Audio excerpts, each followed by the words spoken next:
Hello everyone, my name is Nrupen and welcome to my video blog. It has been long time I have my investing video blog. I also answer investing related questions by people on Quora. And one question that I get most frequently is how I identify a multi-bagger stock. Or you can say how to find multi-bagger stocks. I also get this question on Facebook.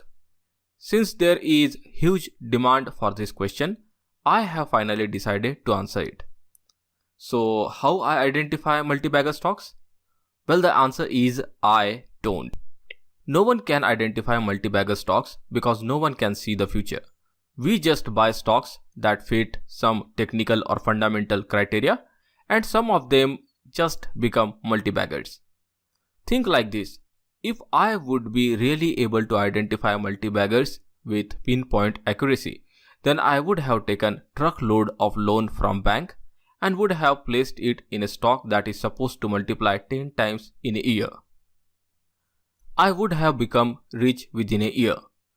Though I am a professional investor who makes his living off market, I can assure you there is no sure shot way to identify multi-baggers. You buy stocks that hold potential of becoming multi-baggers and 2 to 3 end up becoming multi-baggers. And the stocks that end up becoming multi-baggers, I use their money as my source of income. Rest money gets reinvested.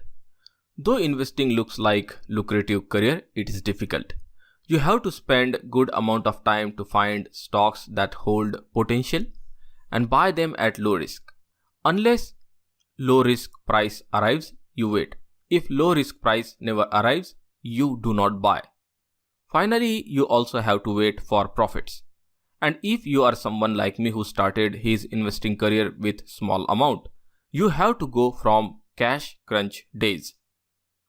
I'm not yet wealthy in spite of buying stocks that generated 300% to 700% returns. I even have made 10-fold returns on stock. Starting amount matters.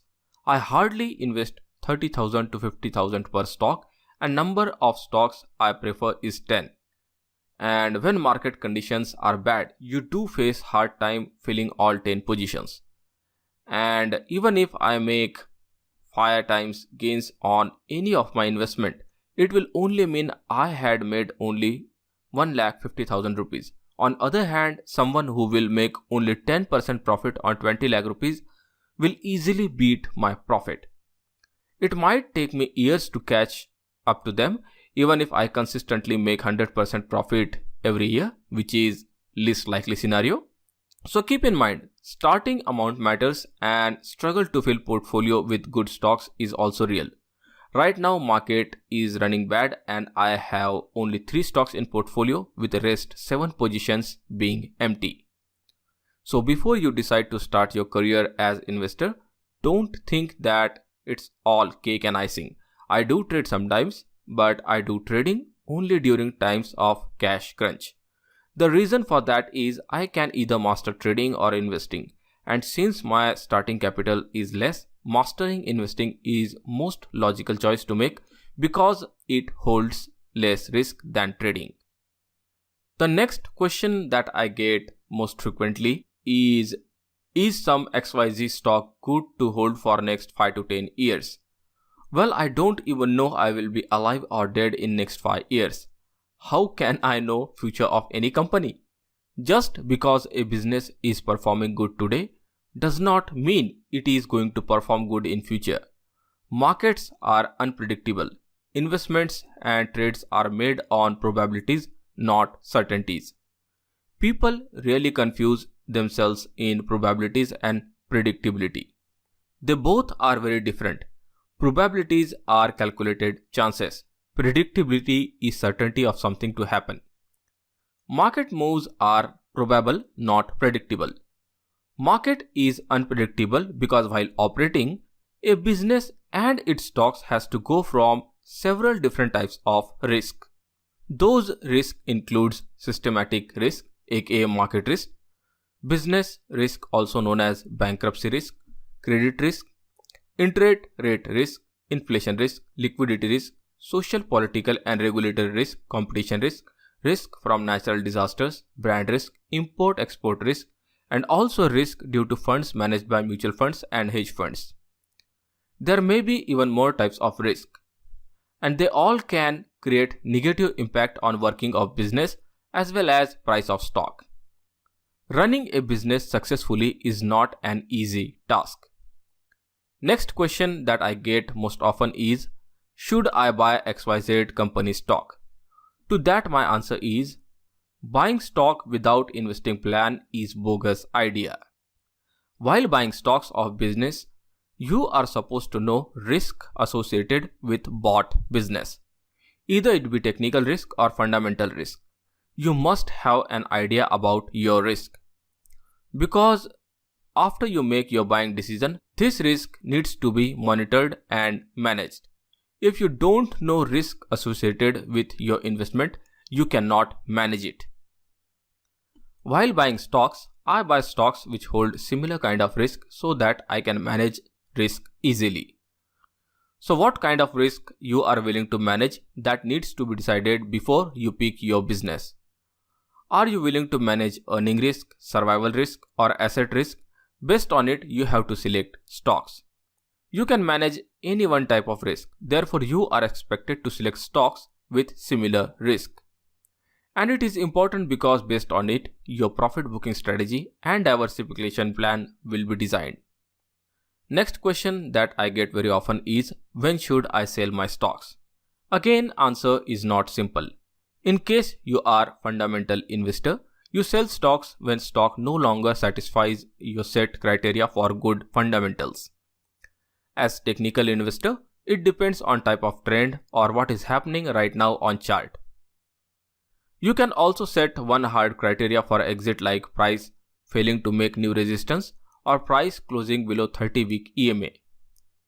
Keep in mind there is no perfect exit plan. If your exit plan says sell while stock is still moving up, then you are going to face situations where stock keeps moving up long after you sell. And if your selling plan says sell when prices are falling, then you will face situation when you might end up selling 30 to 50% lower than highest high. There is no perfect exit plan that can help you book profits right on top. Next question that I get often is, should I start my SIP in XYZ mutual fund, or what funds are good for investments? First, I would like to clear, from investor point of view, mutual funds are not good as high returns option. They are good options for retirement. Mutual fund advertisements have created some delusional expectations among investors. Advertisement shows guy took mutual funds and now is going to world tour, building house and have become rich in few years.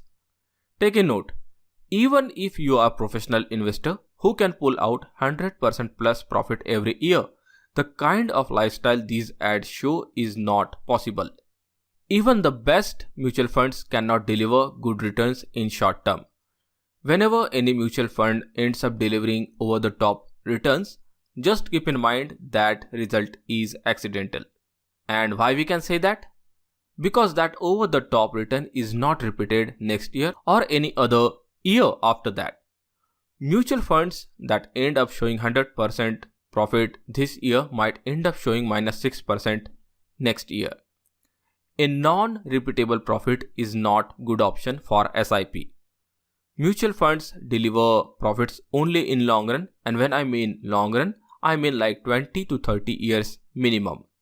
Index funds like large cap, small cap and mid cap are considered as safe options. While sector-based funds which are capable of delivering high profits should only be bought in case you can understand sector. All sector-based funds are usually high risk, high reward funds. For greed of 100% plus returns, you also hold risk of losing almost everything. Next, diversification is also required while planning SIP. Proper division into 3 to 4 funds is required if you want to end up with good amount on your day of retirement. Again, based on market conditions, you may need to add lump sum or increase SIP cost to make most of your investment. Simply buying multiple SIP with same amount isn't going to work in your favor. If you will take that route, then on day of withdrawal, you will feel cheated that mutual funds lied to you about saving for your retirement. Mutual funds tell you to buy multiple regular interval SIP because it benefits them, but it does not benefit you. Therefore, you have to learn how to invest properly for safe retirement. There are SEBI authorized people in your city who can teach you how to invest properly in mutual funds. They might charge 10,000 to 20,000 rupees and might take few hours of your time. In case you want to learn from me, I can also teach you, but you have to keep in mind I am not authorized from SEBI. Next, it won't be free and I will also charge equally. So if you trust me, then you can ask me, or if you don't, then visit SEBI authorized people. But my request to you is learn before you decide your investment vehicle.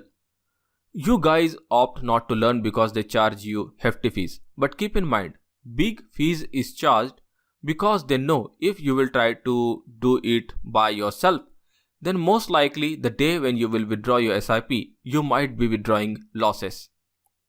Stories of people investing in funds and ending up with losses on withdrawal is common. My uncle also lost money on his SIP. And I can assure you there are a lot of people who on their day of withdrawal will find themselves ready for rude awakening. And that rude awakening will come because it was them who decided paying 10,000 to 20,000 rupees to SEBI authorized personnel to learn how to invest is much expensive than losing 50% of your lifetime's saving. With that said, I have answered almost all of those burning questions that people frequently send me on my blog, Facebook and Quora. Please be wise and learn before you invest. Do not experiment with your money in stock market. When market gets really rude, it will not even leave clothes on your body. Keep in mind, you have families to take care of. Your ego and your greed should never have higher place than your responsibilities.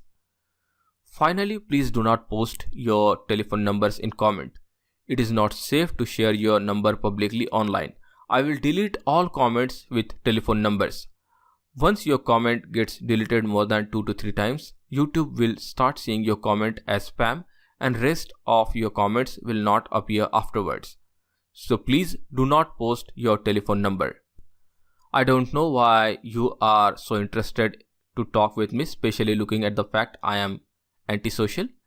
Anyways, there is link in description to send me messages. You are requested to use it instead of posting your private information on YouTube. With that said, let's close this video here and have a nice day.